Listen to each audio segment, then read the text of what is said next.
Hello everybody, my self doctor Kuldeep Kaur. और आज आपको मैं एलएलबी 3 और 4 सेमेस्टर में कंपटीशन लॉ का पेपर पढ़ा रही हूँ। यूनिट 1 है। लेक्चर 2 का मैं क्वेश्चन डिस्कस करने जा रही हूँ।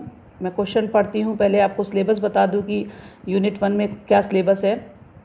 Competition law, background, probation, competition commission of India. पहला क्वेश्चन मैं आपके साथ डिस्कस कर चुकी हूँ। Discuss the objective and various feature of competition act 2002। आज मैं आपको सेकेंड क्वेश्चन डिस्कस करने जा रही हूँ। Discuss the competition power and function of the competition commission of India. This answer shall include following points. तो पहले मैं आपको बता दूं कि जो क्वेश्चन है वो पूछ रहा है कंपटीशन की पावर और फंक्शन क्या है। तो पहले देख लें कि ये क्वेश्चन कब कब आया है। जब आप देखेंगे कंपटीशन की पावर फंक्शन तो 2013 में भी ये क्वेश्चन आया है, मोस्ट इम्पॉर्टेंट फॉर लॉन्ग। और फिर से दोबारा ये क्वेश्चन आपको मिलेगा 2015 में। सेकंड क्वेश्चन नंबर है discuss the composition power and function of competition commission of India, 2015 में आया है। उसके बाद 2018 में क्वेश्चन नंबर सेकंड के रूप में आया है discuss the composition power and function of competition commission of India. फिर क्वेश्चन ये आया है आपके शॉर्ट नोट्स में। तो ये क्वेश्चन लॉन्ग और शॉर्ट दोनों में आता है, अधिकतर लॉन्ग में आता है। तो अब आपको आज क्वेश्चन नंबर 2 डिस्कस करने जा रहे हैं। कंपोजिशन ऑफ कमीशन सेक्शन 8 में दिया है और एस्टेब्लिशमेंट ऑफ कमीशन सेक्शन 7 में दिया गया है। Term of the office of the chairperson section 10 है। Registration, removal and suspension section 11 सब clause 1। Power and function of competition commission, कौन कौन सी पावर और फंक्शन है वो बता रहे हैं। Inquiry to certain agreements, inquiry whether an enterprise enjoy domination position, inquiry into acquisition, control on combination, power to issue interim order section 33, power to rectify its order any mistake apparent from record section 38, power to impose monetary penalty, power to regulate its own procedure, extraterritorial jurisdiction power 32, power to impose penalty for non-functioning of information combination, power to impose lesser penalty section 46, power to give opinion and undertake competition advocacy. The Competition Act 2002 provides for the establishment of Competition Commission of India and empower the central government to establish the Competition Commission of India. तो ये सबसे पहले बताता है कि competition commission कौन बनाएगा, तो सेंट्रल गवर्नमेंट बनाएगा। आपको क्लियर हो गया। Establishment of Commission Section 7 of the Competition Act 2002 empower the central government to establish Competition Commission of India. According the central government of India on October 14, 2003 established its head office at New Delhi. However, the commission could not be functional due to filing of various writ petitions for High Court and Supreme Court on the ground that it exercised the judicial function, so the chairman should be a judge chosen by Chief Justice of India.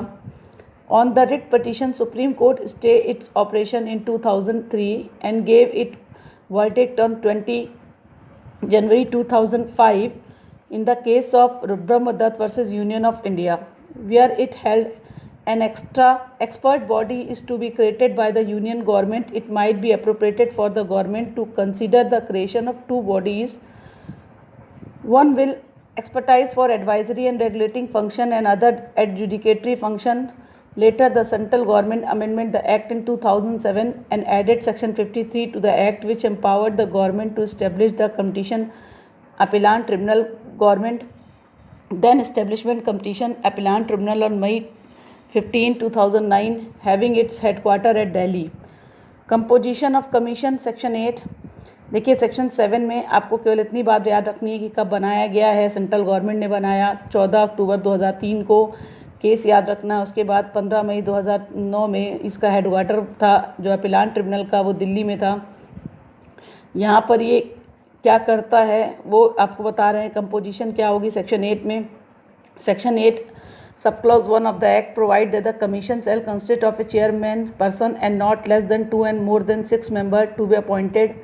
Section 8 sub clause 2 of the act further provide that the chairperson and every other member shall be a person of ability and standing and who has been on its qualified to be judges of high court, on has special knowledge and oral experience of not less than 15 years in international trade, economical, business, commercial law, finance, accountancy, management, industry, public affair, administration, on in any other matter. Section 8 subclause 3 further provided that the chairman and other members shall be whole time member of the competition commission, so part time member that can not be appointed in the competition commission. Section 8 देखिए क्या बताता है कि 2 से 6 member हो सकते हैं। Important चीज़ है कि 2 से 6 मेंबर होंगे, 15 साल का एक्सपीरियंस होना चाहिए।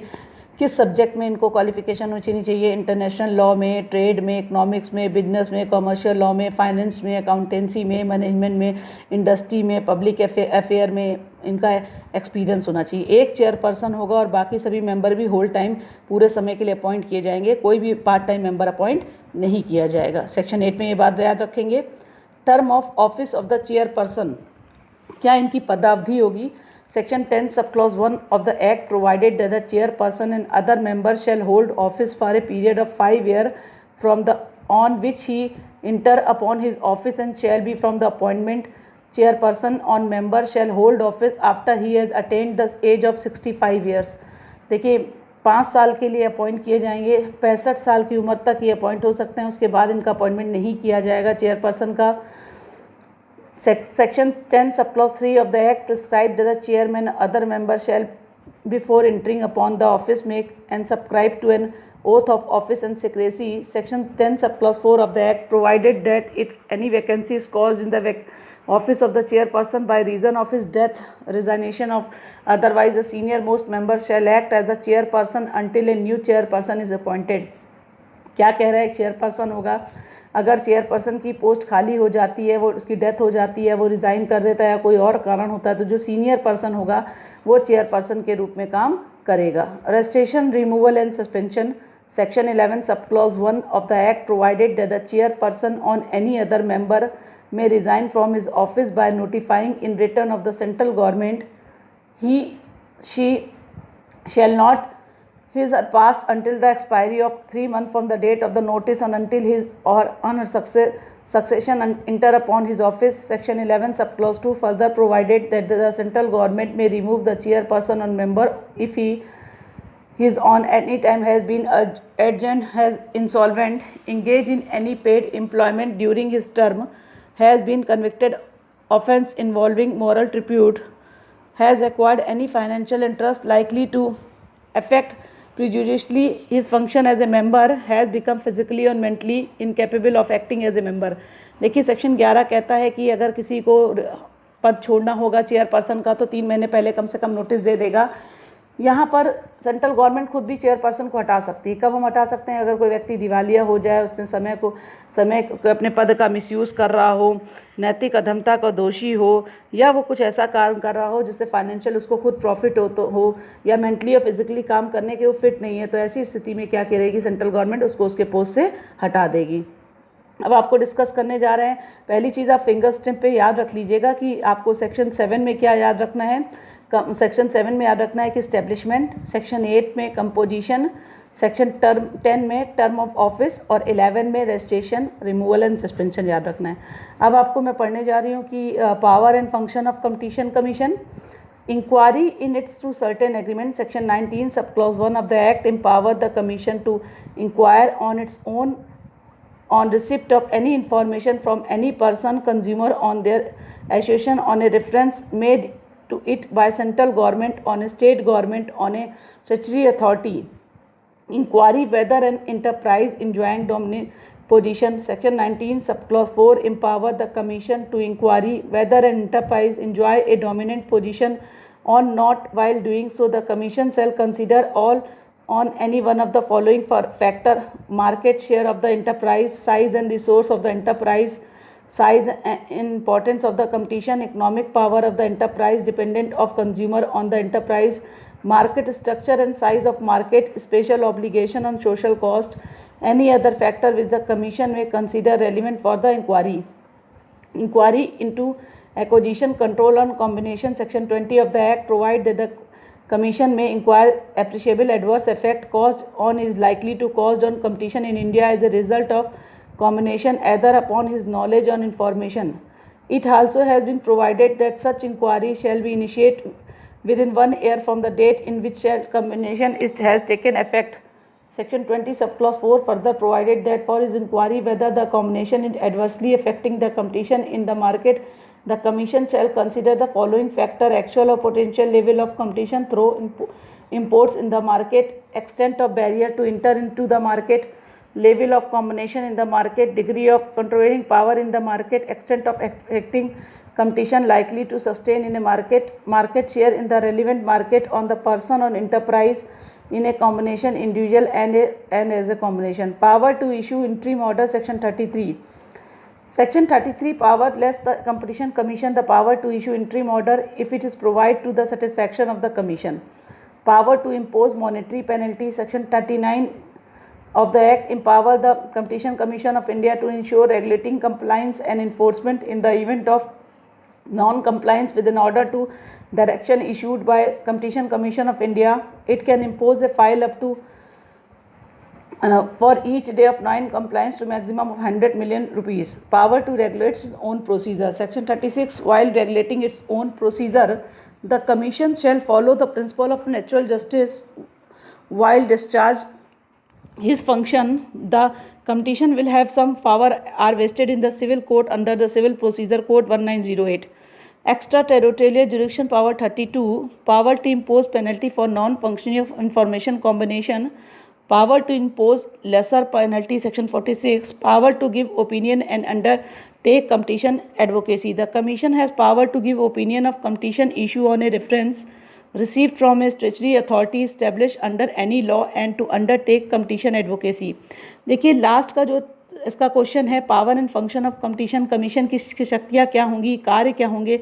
तो सबसे पहले क्या कर सकती है, वो एग्रीमेंट कर सकती है। वो क्या कर सकती है, अपनी डोमिनेंट पोजीशन को कभी भी मिसयूज़ नहीं करेगी। सेक्शन 19 सब क्लॉज 4 कहता है कि पहले ही सब चीज़ें तय हो जाएंगी कि मार्केट का साइज़ क्या होगा, उसका मार्केट का शेयर क्या होगा। एंटरप्राइज़ का मतलब यहाँ पर इंडस्ट्री से है। इकोनॉमिकल पावर कैसे होगी, मार्केट स्ट्रक्चर कैसा होगा, कौन कौन से सोशल कॉस्ट को माना जाएगा, सभी फैक्टर जो वहाँ पर देखे जाएंगे काम को करने के लिए। अगर कोई चीज़ इंक्वायरी की जाती है तो उस पर हम कंट्रोल रखते हैं, तो किस तरह रखते हैं। सेक्शन 20 में बताया गया है कि हम बैरियर्स को नहीं तोड़ेंगे, बैरियर्स होंगे उनका फॉलो करेंगे, किस तरीके से मार्केट पे असर पड़ेगा वो चीज़ें देखेंगे। अगर कोई इश्यूज़ ऑर्डर किए जाएंगे तो सेक्शन 33 में किए जाएंगे। 38 में अगर कोई मिस्टेक होती है तो वहाँ पर रिकॉर्ड्स को चेक किया जाएगा। 38 में अगर पेनल्टी होगी तो वहाँ पर सेक्शन 39 लगेगा। पावर टू प्रोसीजर को कैसे माना जाएगा, सीपीसी के ना समान सिविल कोड के समान से पावर है। तो सीपीसी में क्या पावर होती है, विटनेस को बुलाने के लिए पावर समन इशू करना, डॉक्यूमेंट्स को इंस्पेक्ट करने के लिए समन इशू करना, डॉक्यूमेंट्स को चेक करना, वेरीफाई करना। तो सिविल कोड के ज़माने से सारी पावर मिल जाएगी। एक्स्ट्रा टेरिटोरियल जुरिडिक्शन में क्षेत्र में काम करेगा। यहाँ पर कितनी पेनल्टी होगी वो कंपटीशन कमीशन का कंपटीशन एडवोकेसी का काम का होगा कि वो अपनी ओपिनियन लगातार देती रहेगी कि किस तरीके से कंपटीशन कमीशन काम करे। तो ये जो क्वेश्चन आज आपको डिस्कस किया गया है, क्वेश्चन नंबर 2 में आप डिस्कस किया गया है competition power and function of the competition commission of India, जिसमें सेक्शन 8, 7, 10, 11 याद रखेंगे, 33, 32, 36, 46 ये सेक्शंस आप याद रखेंगे। बाकी आपको मैंने क्वेश्चन पढ़ा दिया है, आप याद कर लेंगे। उसको 3 पार्ट्स में याद करेंगे। पहले पार्ट में आप याद करिएगा कि इसको कंपोजिशन क्या दी गई है। सेक्शन दूसरे पार्ट में याद करिए कि आप टर्म ऑफ ऑफिस और उसी के अंदर सारे सेक्शंस। और थर्ड पार्ट आप इसको बिल्कुल अलग कर लीजिए, power and function of the competition commission. तो यूनिट 1 का सेकेंड क्वेश्चन कंप्लीट होता है। Thank you.